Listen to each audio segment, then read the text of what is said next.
Calculator is not going to solve all your life problems. All these years ago, when you were doing sine x equals 0.5 or sine theta equals 0.5, to find x or theta, shift sign on your calculator and it will give you a number, x equals 30 degrees. And those were the good old days. Now, you're leveling up. You're trying to find all the solutions. And the question will say this, and it will give you something called a range. And usually when we used to see between 0 and 360, we turn a blind eye. We don't care. We just want to get to the question. But this actually in these questions is very, very important. Now, understand it a lot better by looking at an actual sine graph, okay? So here's my sine graph. I've got my x and I've got my y. It goes from 1 to -1. This is actually handy. Sine is so it starts from 0 and it goes up, down, and it goes the same on the other side. Now the values here are 0, 90, 180, 270, 360, and it goes on and on and on. And this one is negative 90, negative 180, negative 270, negative 360, and it goes on and on. Now, why am I even bothering to write this sine graph? Because look over here. If this is the graph of y equals sine x, and I look at when sine x is 0.5, so that's 0 and 1, 0.5 is somewhere over there, right? Now, if I wanted to find it from the graph, all I would do is just go across from 0.5 until I hit the graph, and then I drop down and it tells me that my x value is 30 degrees. And that's why I get on my calculator, okay? But the calculator is not going to solve all your life problems.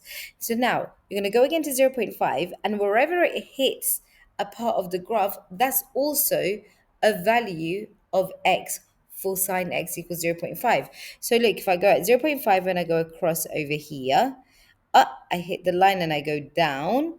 These graphs are identical. So I know if that's 30 on that side, this is going to be 30 going that way. So this is going to be 150 degrees. So another value for x is 150 degrees. Now, if I do the same going backwards, I go 0.5. I've got more values actually. If I go to that side, I go here until I hit the graph, I'm going to get a value over there, negative 180 plus 30. So at negative 210, I also get another value for x when sine x equals 0.5. Right, so all of these are values and it could go on and on. Should I stop there? So these can go on forever and ever, okay? So that really explains why you can have more than one value for x. Now, if you wanted to double check, you can literally just put it onto a calculator.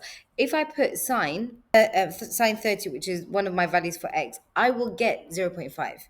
If I put sine 150, I will get, don't know calculator, 0.5. If I put sine 210, again, and I put on my calculator, you will get 0.5. Okay, because they all exactly they're the same, they're all on the same line. Okay, do you see why you've got more than one value for x? If I was looking at values between 0 to 360, I'm only looking at this part of the graph here. From 0 to 360 cuts off over there, this section. So my values for x are 30 and 150. So I don't actually need the negative 210. If the range, or if they told me, actually, you know what, we want to get the values from negative 360 and 360. So we're looking at this whole entire section from negative 360 to 360. So if I do that, I'm going to have to include the negative 210 and whatever that value is over there. So I end up with four values, okay? Negative 180 x to 360. So from negative 180, I'm looking all the way from here till 360. So what values do I have that are between that range? Just the 30 and 150, because negative 210 outside, we don't care about that. If they say from 0, x, between 0 and 180 degrees, and I look over there, my values are going to be from 0 to 180, so I'll only accept the 30 and the 150. So do you see what I'm doing? The range tells you what values I need, whether I need to go further or whether I just need the two values and I'm good and I'm done. Good, good, good. Dun, dun, dun. When y was 0.5 or when sine x was 0.5, my values were 30, 150, 390, and minus 210, right? If I had x is negative 0.5, and there's a reason why I'm showing you sine x when it's positive and sine x when it's negative. Now, if I go to the negative part, let's pick a different color. Let's go for blue, and I go to negative 0.5. In the same way, I can find my values from the graph, because at negative 0.5, I just keep going all the way along until I hit the line, and then I go up to see whatever value that's going to be. So I'm guessing that part was 30, that was 180, so that's 210. So when sine x, if I put this on my calculator, I'll get negative 30. And how do I know? From the graph, because if I look on the negative side, I go all the way there, it touches there, and that's 30 degrees. Now, one of my values is 210. I can find this second value in the same way. So I'm at negative 0.5. I go all the way across until I hit the line and then go up. So this value over here would be 330, I believe. So 330 is another value. So all of these are values for x.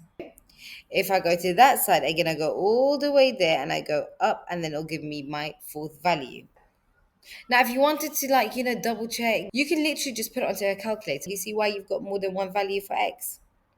You don't want to really be going and drawing graphs unless you really want to, but I mean, it's kind of long. And that's where the quadrant rule comes in. Quadrant rule gives you all those values, but without having to do that squiggly, trying to figure out what is just too messy. It's not Ronaldo, it's messy. So let's go on to the next one, the quadrant rule. Oh, pen fell.